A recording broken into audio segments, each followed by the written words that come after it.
You did what? I heard my own voice crack through the phone, my chest tightening with a panic I couldn't contain.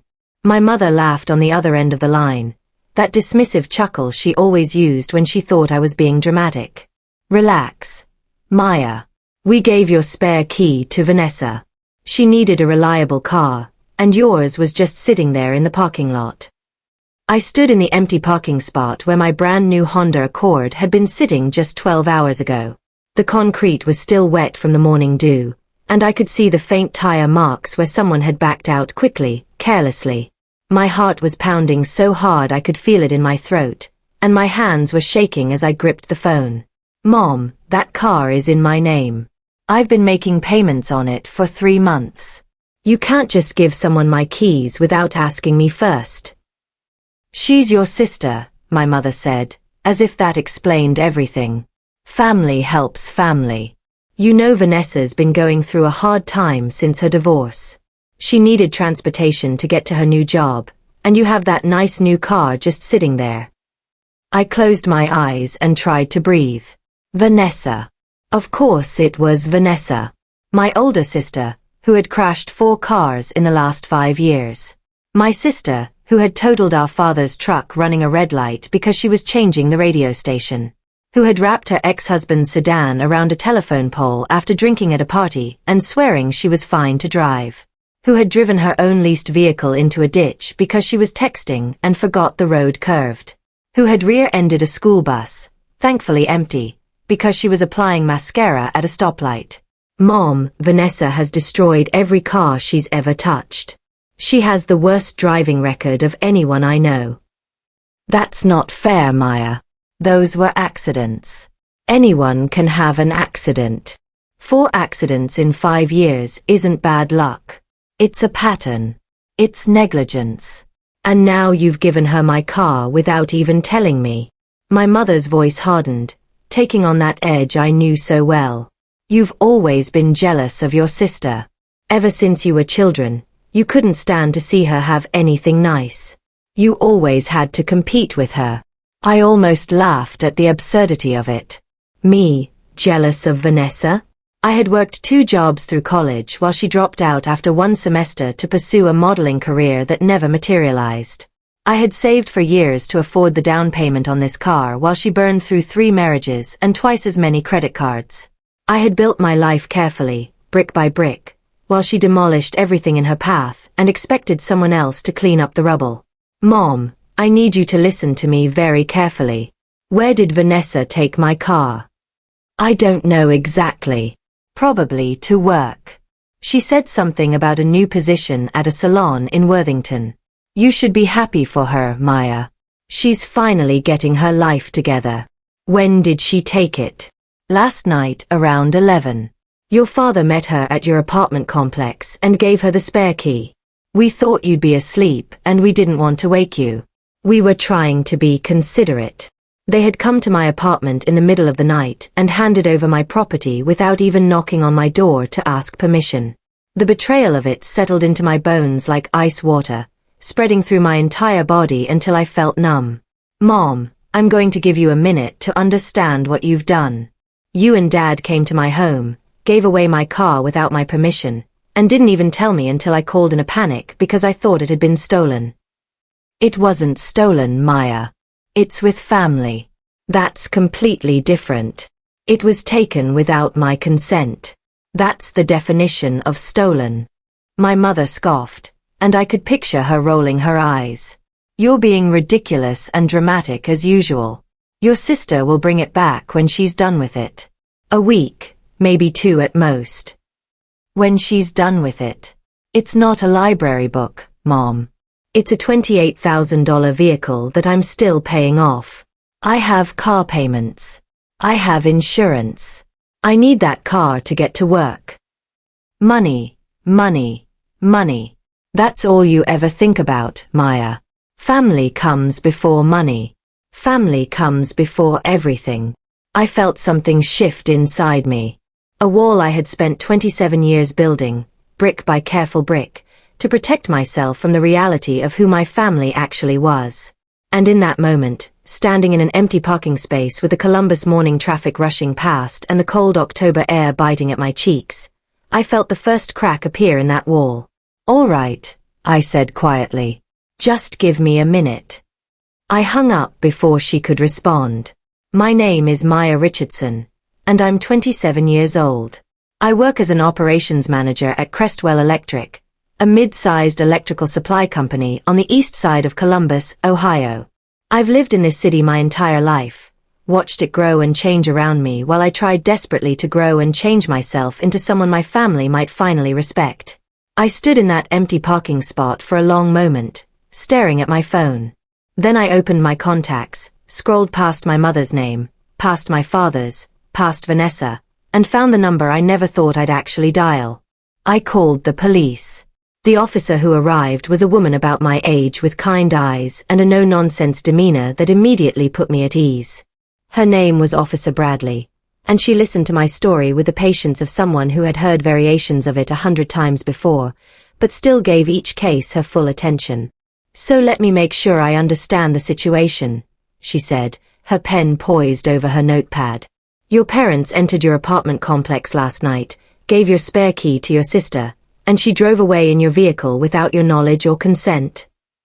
"That's correct. And you're the sole owner of this vehicle? Your name is on the title and registration, not anyone else's?"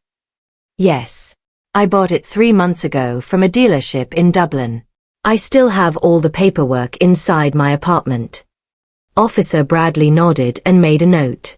"And you didn't give anyone permission to take your car? Not your parents, not your sister, not anyone?" "No. I didn't even know it was gone until I walked outside this morning to go to work. I thought it had been stolen by a stranger. I never imagined my own family would do something like this." She wrote something else in her notepad, then looked up at me with a serious expression. "I have to ask you this directly, and I need you to think carefully before you answer. Are you certain you want to file a report? Once this is in the system, it's in the system. Your sister will be flagged for vehicle theft, and that's not something that can be easily undone." I thought about my mother's voice on the phone. That condescending laugh. I thought about all the times I had covered for Vanessa, made excuses for her, cleaned up her messes because that's what good sisters did. I thought about the car payments I would still owe even if Vanessa crashed this vehicle like she had crashed all the others. I thought about the years of being treated like the backup plan while Vanessa was the star. "I'm certain." Officer Bradley nodded, her expression professional but not unkind. "All right. I'm going to start filling out the official report. This will take a few minutes." As she worked, my phone buzzed with an incoming call from my father. I let it go to voicemail. Then another call from my mother. Voicemail again. Then a text message from Vanessa herself, the first communication I'd received from her in months. "Heard you're freaking out about the car. Chill out. I'm just borrowing it for the week. I'll bring it back on Sunday. Stop being so dramatic."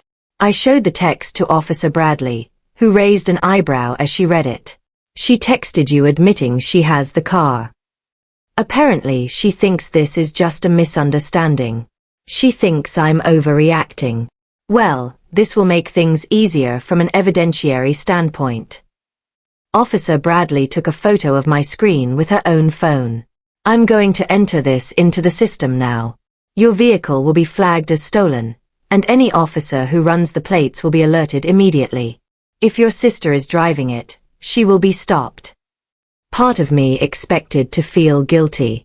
Part of me expected the familiar wave of anxiety that always came when I did something that might upset my family, that sick feeling in my stomach that had controlled my decisions for as long as I could remember. But instead, I felt something else entirely. Something that felt almost like relief, like setting down a heavy bag I'd been carrying for miles without realizing how much it weighed. My phone rang again. This time it was Vanessa calling directly. After a moment of hesitation, I answered. "Maya, what the hell is wrong with you?" My sister's voice was sharp with annoyance, the same tone she used when anyone dared to inconvenience her. "Mom said you were acting crazy about the car. It's just a car. I needed it for work, and you weren't using it in the middle of the night. You took my car without asking me, Vanessa. You didn't call. You didn't text. You just took it. I did ask. I asked Mom and Dad, and they said it would be fine. They said you'd understand because you're always so understanding about everything. They don't own my car, Vanessa. They can't give permission for something that isn't theirs to give. God, you're so uptight. This is exactly why nobody likes you, you know that. You're always so obsessed with rules and fairness and making sure everything is exactly right. Meanwhile, I'm actually trying to get my life together, and you can't even let me borrow a stupid car for 1 week. Officer Bradley was watching me with a carefully neutral expression. I realized she could probably hear every word my sister was saying through the phone. Vanessa, where are you right now? None of your business. I'll bring the car back when I'm ready and not a minute before. That car is currently registered as stolen with the Columbus Police Department. If you're driving it and you get pulled over for any reason, you will be arrested on the spot. There was a pause. Then Vanessa laughed, that same dismissive sound my mother always made. You're bluffing. You'd never actually call the cops on your own sister. You don't have the guts. I already did. The officer is standing right next to me as we speak. The line went silent. I could almost hear the gears turning in my sister's head as she tried to calculate whether I was telling the truth or running some kind of elaborate bluff. You're lying. I'm not. Another pause stretched between us, longer this time. Then Vanessa's voice changed, becoming harder and uglier than I'd ever heard it. You're such a bitch, Maya. You know that. You've always been jealous of me, and now you're trying to ruin my life because I finally have a chance at something good. You can't stand to see me succeed. I'm trying to get my car back. That's all I want. This isn't about the car, and you know it. This is about you wanting to control everything. You can't stand that Mom and Dad love me more than you. You've always resented that. I felt the words land, felt them try to burrow into the soft places where old wounds still festered. But something had changed this morning. Something had shifted when I saw that empty parking space and realized my family had violated my trust so casually, so completely, without even a moment of hesitation or guilt. Vanessa, I don't care if Mom and Dad love you more. I stopped caring about that years ago. I care that you stole my car. I didn't steal it. They gave me the key. That's not stealing. A key they had no right to give. Look, I don't want to argue with you about semantics. Just bring the car back to my apartment and we can sort this out without police involvement. No. I need it for work. You can take the bus or get a ride or something. Figure it out. I closed my eyes and took a deep breath, trying to keep my voice steady. All right then. I'll see you when the police find you. I hung up before she could respond. Officer Bradley was still watching me, her notepad closed now. She's not going to bring it back voluntarily, is she? No. She thinks I'm bluffing. She thinks I'll back down like I always do. We'll put out a bulletin with the vehicle description, make, model, color, and plate number. It shouldn't take long to locate. Columbus is a big city, but there are only so many places to hide. I nodded, feeling strangely calm now that the decision had been made. What happens when you find her? Depends on the circumstances. If she's driving, she'll be pulled over and detained. If the vehicle is parked somewhere, we'll impound it and notify you.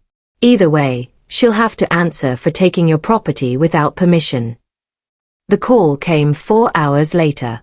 I was sitting at my desk at Crestwell Electric, trying to focus on inventory reports while my phone sat silent beside me. My coworker Rachel had noticed something was wrong the moment I walked in that morning, and she'd brought me coffee without asking, which was more kindness than my actual family had shown me in years. You look like someone ran over your dog, she'd said. What happened? Family drama. I don't want to talk about it yet. She'd nodded and given my shoulder a sympathetic squeeze before returning to her own desk. Rachel understood boundaries. She understood that sometimes people needed space to process things before they were ready to share. My family had never understood that about me. When my phone finally rang and I saw Officer Bradley's number, I stood up so fast I knocked over the coffee cup, sending lukewarm liquid spreading across my desk. Maya, this is Officer Bradley. We found your vehicle. Where is it? Is Vanessa with it? There was a pause that told me everything I needed to know before she even spoke. The car is at an impound lot on the west side of the city. It was abandoned in a no-parking zone about 3 hours ago. Looks like your sister ditched it when she realized we were actively looking for it. What condition is it in? Another pause. Longer this time. You should probably come see it yourself. I can meet you there in about an hour if that works for your schedule. I told my supervisor I had a family emergency, which was technically true, and borrowed Rachel's car to drive across town to the impound lot. Officer Bradley was already there when I arrived, standing next to what had once been my pristine 3-month-old Honda Accord. The front bumper was dented and scraped, like someone had rear-ended another vehicle at low speed and then kept driving. The driver's side mirror was cracked almost in half, hanging at an awkward angle. There were long scratches along the passenger door that looked deliberate, like someone had keyed the paint. And the back window had a crack running diagonally from corner to corner, a spiderweb of damage that must have come from some kind of impact. What happened? I heard myself ask, my voice sounding far away and disconnected from my body. Hard to say for certain without more investigation. The damage to the bumper is consistent with a minor collision. The scratches could be vandalism or could have happened in a tight parking situation. As for the window, your guess is as good as mine. I walked around the car slowly, cataloguing every scrape, every dent, every sign of my sister's carelessness branded permanently into the metal. This car had been perfect when I drove it off the lot. I had washed it every weekend, vacuumed the interior, kept an air freshener hanging from the mirror because I liked the way it made the car smell like lavender. I had treated it with care because it represented years of saving and sacrifice. Now it looked like something recovered from a demolition derby.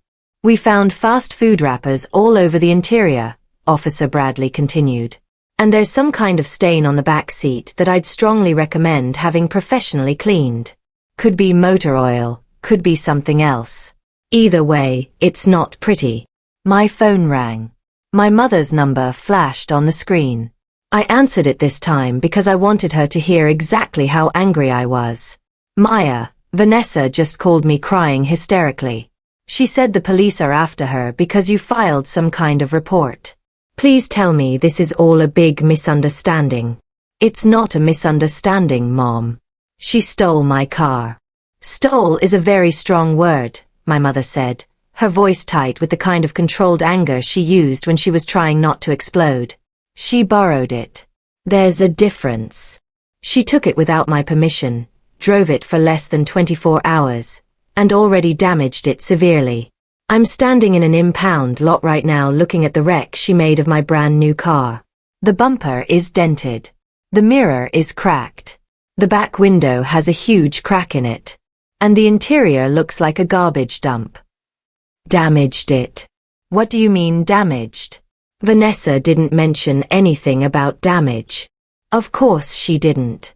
When has Vanessa ever taken responsibility for anything she's done? She probably didn't even notice she hit something. She was probably on her phone or putting on makeup or doing any of the 100 things she does instead of actually watching the road. My mother was silent for a moment, and I could hear her breathing on the other end of the line. When she spoke again, her voice had shifted into a different gear, the one she used when she was trying to manipulate me into feeling guilty. Well, even if there was some minor damage, it was probably an accident. You know Vanessa has always had bad luck with cars. That doesn't mean she deserves to be treated like a criminal by her own sister. Bad luck. Mom, she's destroyed 4 vehicles in 5 years. That's not luck. That's a pattern of reckless behavior that you and Dad have enabled every single time by paying her legal fees and buying her new cars and making excuses for her. We did what any good parents would do. We supported our daughter when she was struggling. And what about me? What about when I was struggling? When I was working 2 jobs to pay for college while Vanessa dropped out and you paid for her apartment? When I was saving every penny for years to buy this car while you bought Vanessa 3 different vehicles that she wrecked? When did you ever support me the way you support her? The words came out before I could stop them, years of resentment finally finding their voice. I had never said any of this out loud before, had never allowed myself to acknowledge how unfair the disparity had always been. But standing in that impound lot, staring at the ruins of something I'd worked so hard for, I couldn't keep quiet anymore. You never needed help, Maya. You were always so capable, so independent. Vanessa needed more support because she struggled more. That's just the reality of having children with different needs. Different needs, or different standards. Because from where I'm standing, it looks like you held me to a higher standard my entire life while letting Vanessa get away with murder. That's not true, and you know it. It's absolutely true. And the proof is that you thought it was perfectly acceptable to give away my car in the middle of the night without even asking me. You'd never have done that to Vanessa. You'd never have assumed she'd just be fine with it. Officer Bradley was watching me with a carefully neutral expression, pretending to examine the damage to my car while I unloaded years of family dysfunction over the phone. I appreciated her discretion.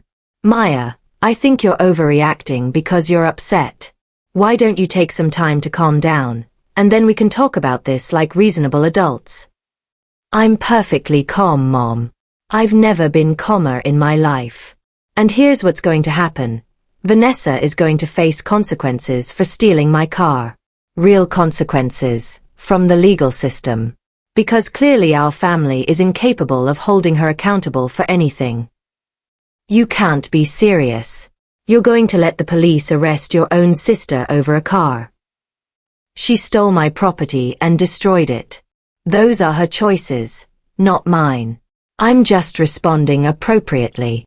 This will tear the family apart, Maya. Is that what you want? I looked at my damaged car, at the dents and scratches and cracks that represented everything wrong with how my family had always treated me, and I realized something important. The family had already been broken for years. I was just the only one who had been pretending otherwise. What I want is for my sister to face the consequences of her actions. Something you and Dad should have enforced years ago. Maybe if you'd actually parented her instead of enabling her, we wouldn't be in this situation. My mother gasped like I'd slapped her. How dare you speak to me that way after everything we've done for you? What exactly have you done for me, Mom? Paid for my college? No, I did that myself. Helped me buy my car? No, I saved for years on my own. Supported me emotionally? No, you were too busy cleaning up Vanessa's messes to notice I even existed.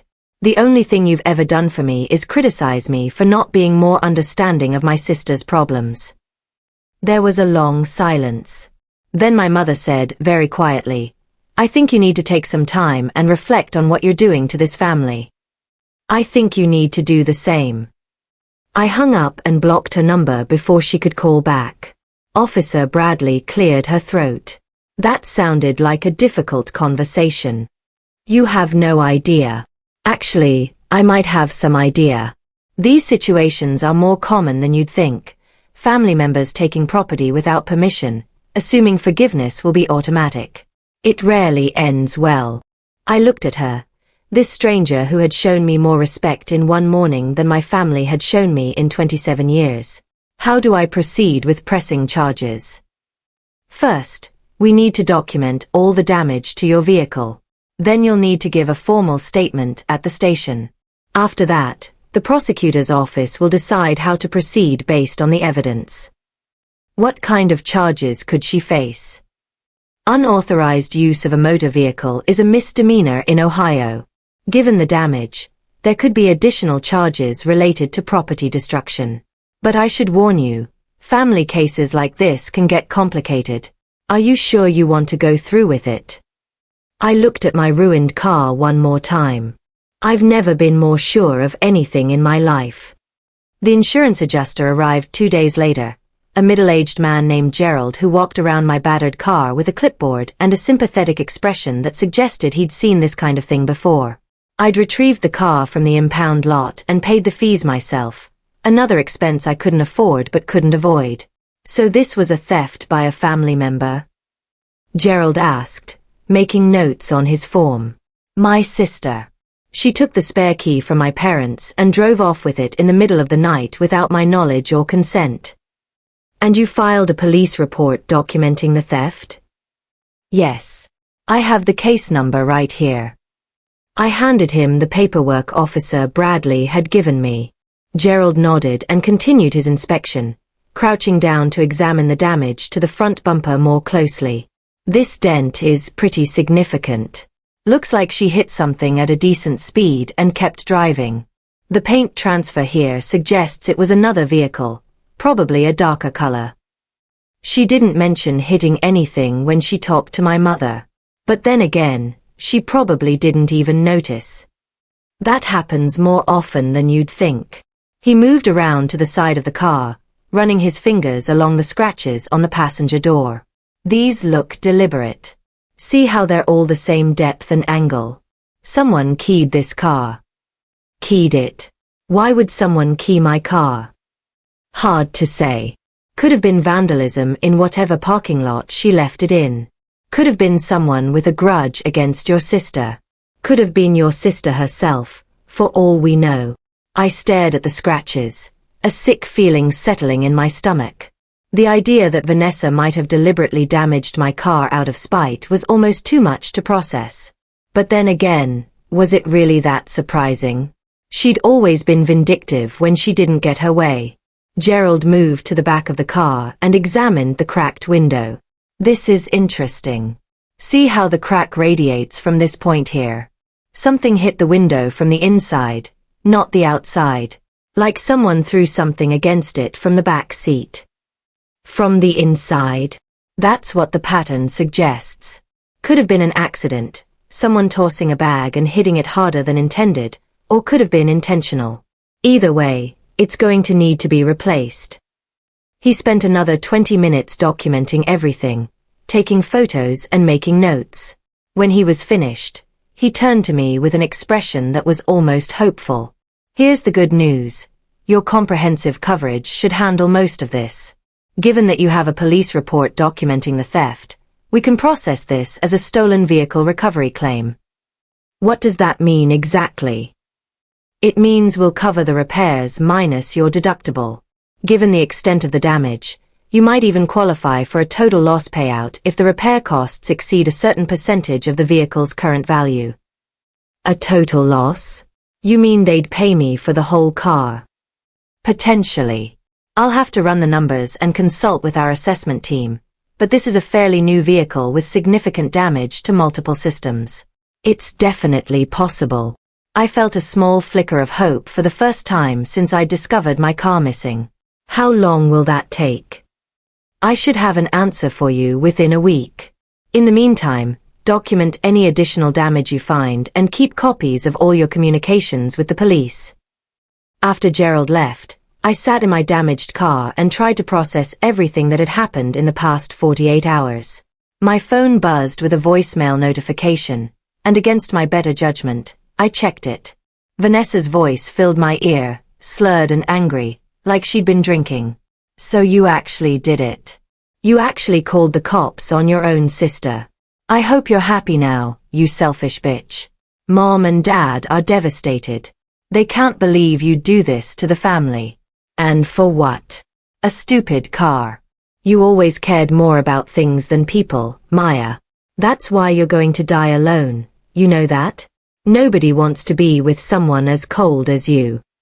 I saved the voicemail. Officer Bradley had told me to document everything, and this seemed like exactly the kind of thing that should be documented. There was another message, this one from my father. His voice was quieter than my mother's had been, more disappointed than angry, which somehow felt worse. Maya, this is your father. Your mother told me about your conversation. I understand you're upset about the car, but I think you're overreacting to the situation. Vanessa made a mistake, but she's still your sister. Family forgives family. That's how it's always worked in this family. I think you should drop the charges and apologize to your mother for the things you said. She's very hurt, and she didn't deserve to be spoken to that way. I deleted that one without saving it. If my father wanted to pretend that enabling Vanessa's behavior for decades was somehow equivalent to family loyalty, that was his choice. But I was done pretending along with him.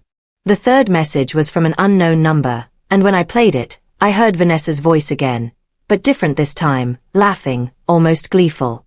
Hey Maya, guess what? I found another car to use.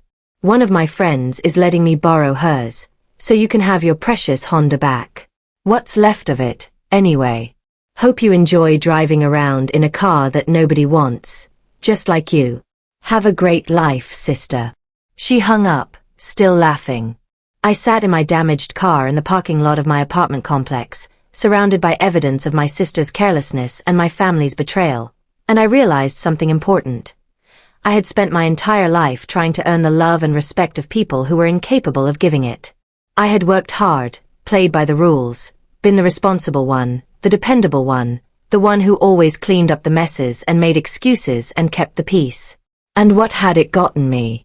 A stolen car, a pile of repair bills, and a family that blamed me for their own failures. Something in me hardened that day. Not in a bitter way, but in a protective way, like a callus forming over a wound that had been rubbed raw for too long. I called Officer Bradley the next morning. I want to proceed with pressing charges, I said. Whatever the maximum is for what she did, I want to pursue it fully. Are you certain? Once we move forward with formal charges, it becomes very difficult to undo. The prosecutor's office will take over, and it'll be out of your hands. I'm certain. My sister left me a voicemail last night laughing about what she did. She doesn't think there will be any consequences. I want to prove her wrong. All right. I'll need you to come down to the station and give a formal statement to a detective. Can you make it tomorrow morning around 9? I'll be there. The police station was cold and institutional, with fluorescent lights that buzzed overhead and chairs in the waiting area that were clearly designed for function rather than comfort. Officer Bradley met me in the lobby and led me through a maze of hallways to a small interview room where a detective was already waiting. His name was Detective Hernandez, and he was a patient man with silver at his temples and a calm voice that made me feel like I was having a conversation with a friend rather than giving an official statement. I told him everything. The discovery of the empty parking space. The phone call with my mother. The dismissive texts from Vanessa. The damage to the car. The voicemail she'd left afterward. Your sister has quite a history with vehicles, he said, reviewing the notes he'd been taking. 4 totaled cars in 5 years.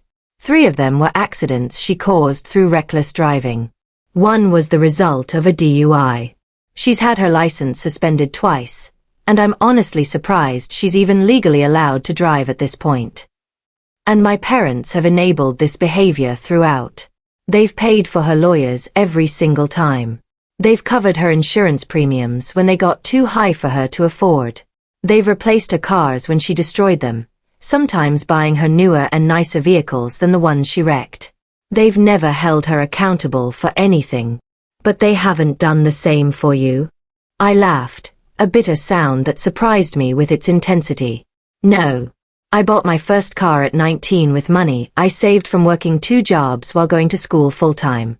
I paid for my own college, my own apartment, my own everything.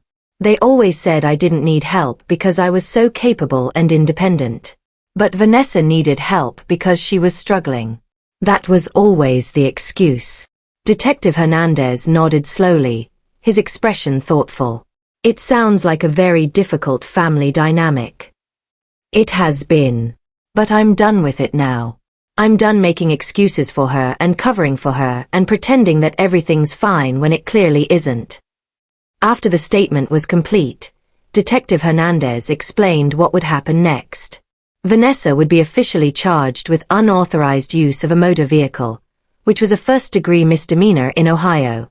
Given the damage to the car and the evidence of her previous driving incidents, There was a possibility of additional charges related to property destruction and vandalism. Will she go to jail? I asked. Unlikely for a first offense of this nature, but she'll probably face significant fines, mandatory probation, and a suspended license. And if she violates the terms of her probation or comes near your property again, then yes, jail becomes a very real possibility. I nodded. Part of me had hoped for something more severe, something that would truly get through to Vanessa that her actions had consequences. But another part of me just wanted this nightmare to be over. There's one more thing, Detective Hernandez said, flipping through some papers on his desk. We ran a background check on your sister as part of the investigation, standard procedure. Did you know she has outstanding warrants in 2 other counties? I stared at him, genuinely shocked. What kind of warrants? Failure to appear on traffic citations. 1 in Franklin County, 1 in Delaware County. Relatively minor stuff on their own, but it means she's already in the system. When we locate her and bring her in on your charges, she'll also have to answer for those outstanding warrants. I thought about Vanessa's laughing voicemail. Her absolute confidence that she'd gotten away with something yet again. She had no idea what was coming for her. What happens when you find her? We'll take her into custody, process her on all the outstanding charges, and hold her until she can post bail or see a judge. Given the multiple jurisdictions involved, it could take a few days to sort everything out. Good, I said, and I meant it. The call from the insurance company came 5 days later, just as Gerald had promised. Good news, he said, his voice cheerful on the other end of the line. Based on our comprehensive assessment, the damage to your vehicle exceeds 70% of its current market value. You qualify for a total loss payout. I set down the coffee cup I'd been holding, my heart suddenly racing. What does that mean exactly, in terms of numbers? It means we'll pay you the full market value of your vehicle minus your deductible. Given that your car is only 3 months old and was in excellent condition prior to the theft, that should be very close to what you originally paid for it. And what happens to the car after that? We take possession of it and sell it for salvage. You'll need to sign over the title as part of the process, but once all the paperwork is completed, you'll receive a check for approximately $26,000. I did the math in my head. My car had cost $28,000. Minus the $500 deductible, I'd be getting back almost everything I'd invested. And I could use that money to buy a new car, something that my sister had never touched, that my parents had no keys to, that was entirely and completely mine. How do I proceed? I asked. Gerald walked me through the paperwork, promised to send everything via email that afternoon, and told me the check would arrive within 2 weeks of receiving my signed documents. After I hung up, I sat at my kitchen table and stared at the wall for a long time, trying to process this unexpected turn of events. This wasn't how I'd expected things to go. I'd imagined a prolonged battle with the insurance company, arguments about coverage and liability, and whether family theft really counted as theft. Instead, they'd assessed the damage, confirmed the circumstances, and agreed to make me whole. It felt almost too good to be true, like I was waiting for the other shoe to drop and ruin everything. But days passed, and no shoe dropped. My sister was located in Franklin County 2 weeks after the initial theft. Pulled over for a routine traffic stop that quickly became much more complicated when the officer ran her license and discovered the outstanding warrants. She was taken into custody immediately and held without bail until her various legal matters could be sorted out. She spent 4 nights in the county jail before her friend Brittany scraped together enough money to post bond. The photos that circulated on social media afterward showed a very different Vanessa than the one I was used to seeing. Her hair was unwashed and stringy, her face bare of makeup and showing every one of her 30 years. Her eyes were red from what might have been crying or might have been exhaustion. She looked scared and small and finally, like someone who understood that her actions had consequences. My mother called me from my father's phone, which I hadn't yet blocked. Maya, please. Your sister is falling apart. She has court dates in 3 different counties now. She could lose her license permanently. Is that really what you want? Is that really the outcome you were hoping for?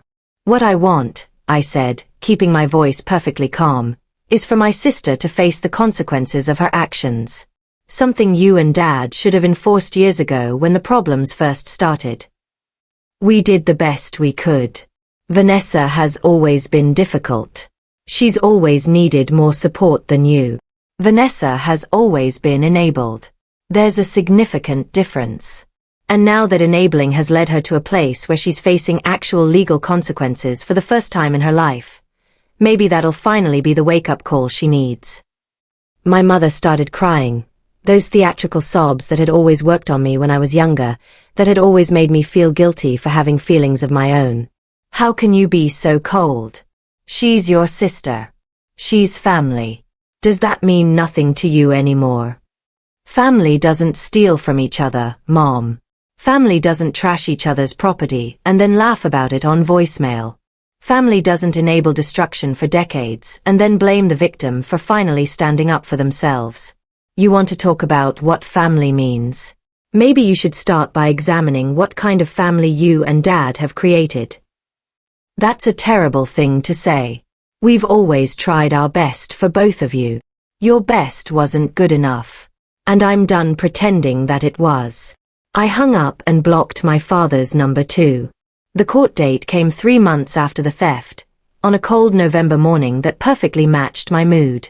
I hadn't spoken to anyone in my family since blocking their numbers.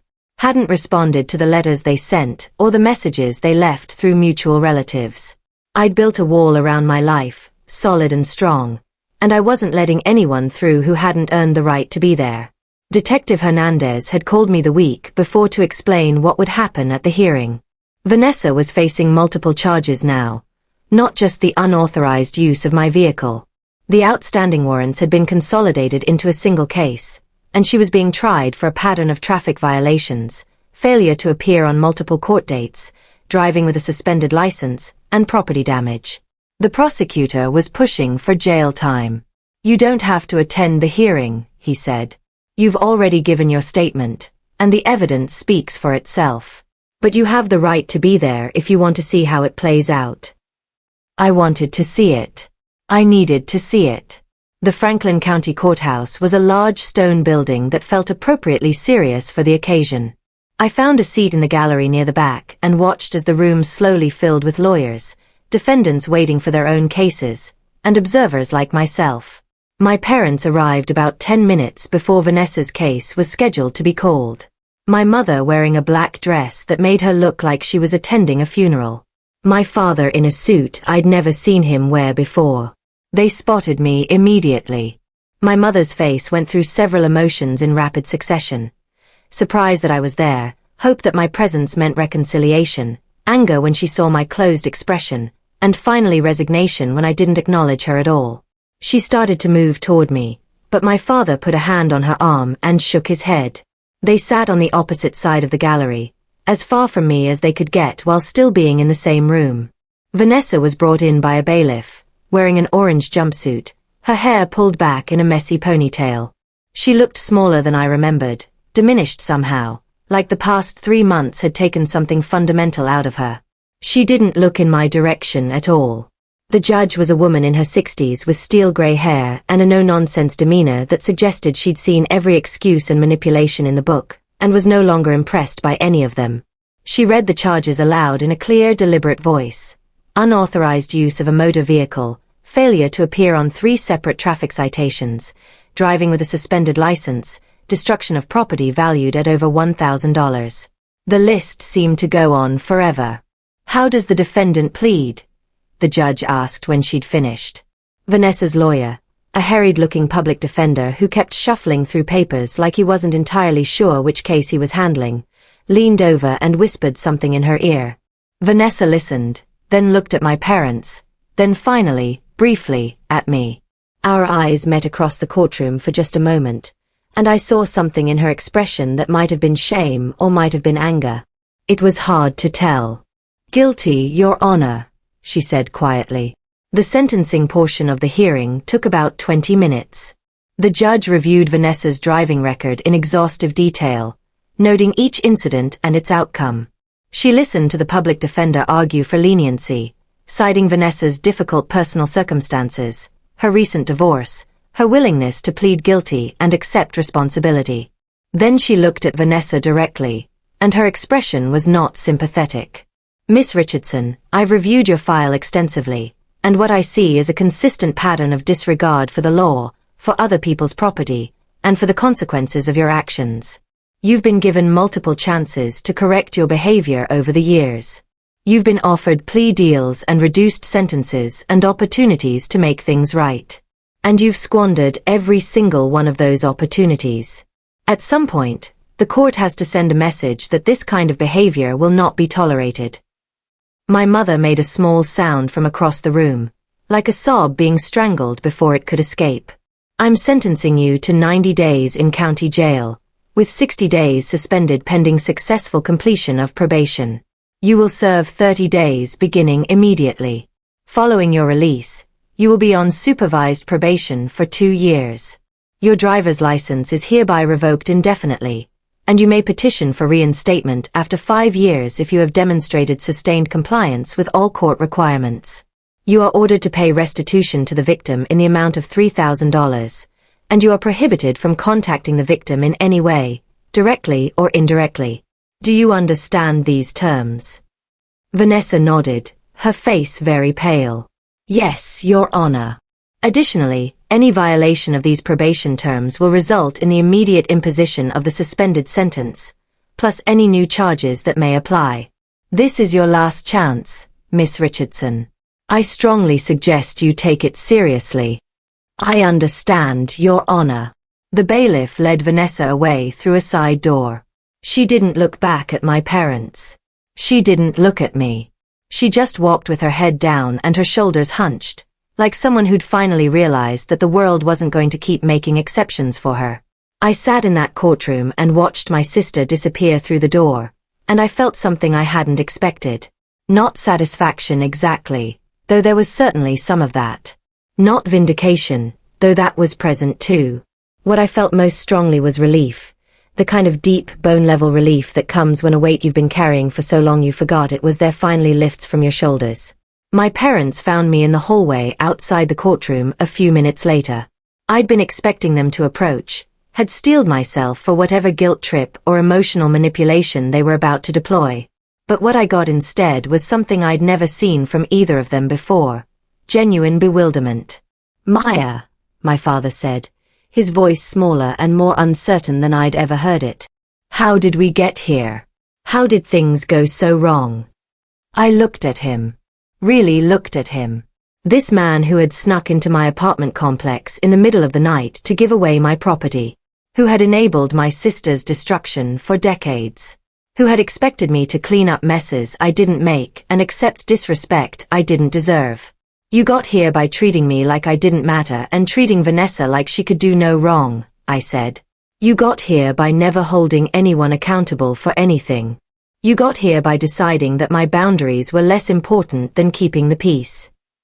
My mother opened her mouth to respond, probably to argue or deflect or turn this into my fault somehow, but my father put his hand on her arm again, and she closed it.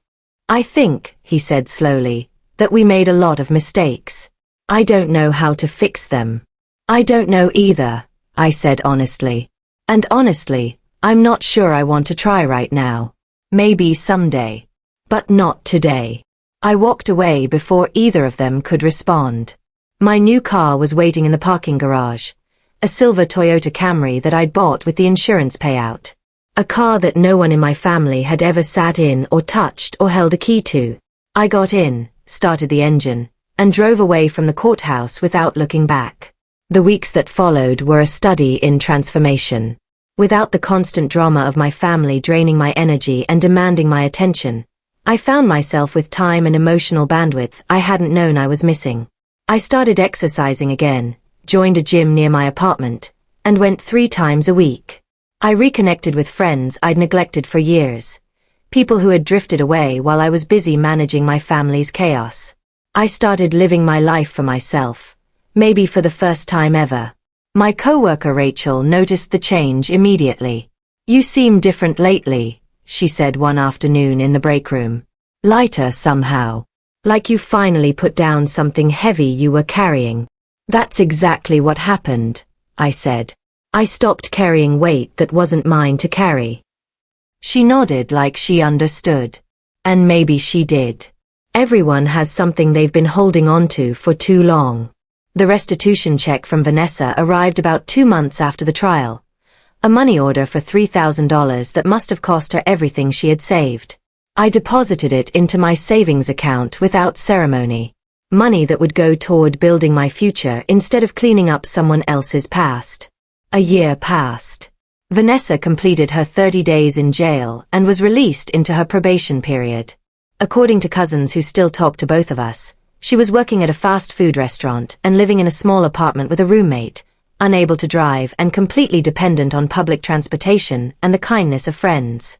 My parents had finally stopped enabling her, whether because they couldn't afford to anymore or because they'd finally understood that their enabling was part of the problem. I didn't know which.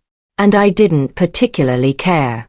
I'd been promoted at Crestwell Electric, moved into a nicer apartment on the north side of Columbus, and started dating a man named Marcus who worked in healthcare administration. He was kind and patient and thoughtful, all the things my family had never been. When I told him about what had happened with Vanessa and my parents and the car, he didn't judge me or tell me I'd overreacted. He just listened. And then he said, "It sounds like you finally chose yourself. That's one of the hardest things a person can do." In the end, the consequences caught up with everyone who deserved them. Vanessa struggled through her probation, working minimum wage jobs and taking the bus everywhere, finally experiencing what life was like when no one was there to rescue her from her own poor choices. My parents, humbled by watching their golden child face real accountability for the first time, gradually faded into a distant background presence in my life. They still sent birthday cards and holiday messages, but the relationship had fundamentally changed, and we all knew it. The family I'd grown up in was gone. But I wasn't mourning it. I was relieved to finally be free of it. Standing in my new apartment on a quiet Sunday morning, watching the Columbus skyline through windows that belonged to a life I'd built entirely on my own terms, I finally understood what this whole experience had really been about. It was never just about a car. It was about respect and boundaries and the fundamental question of whether I was going to keep letting people treat me like my needs didn't matter. For 27 years, I'd been the responsible one, the dependable one, the one who always absorbed the chaos and made everything okay for everyone else. And what had it gotten me? An empty parking space and a family that blamed me for noticing I'd been robbed. But not anymore. Now I had a life that was mine, built on my own terms, protected by boundaries I was no longer afraid to enforce. The car was just the catalyst, the final straw that broke a pattern I should have broken years earlier. And while I would never be grateful for what Vanessa did, I could acknowledge that her theft had given me something valuable in return. The clarity to finally walk away from people who had never deserved my loyalty in the first place. As I watched the morning light spread across the city I'd always called home, I realized that the revenge was complete. Not because Vanessa had suffered, though she had. Not because my parents were sorry, though they might be. But because I had finally stopped waiting for permission to put myself first. And I had simply done it. That was the only revenge that ever really mattered.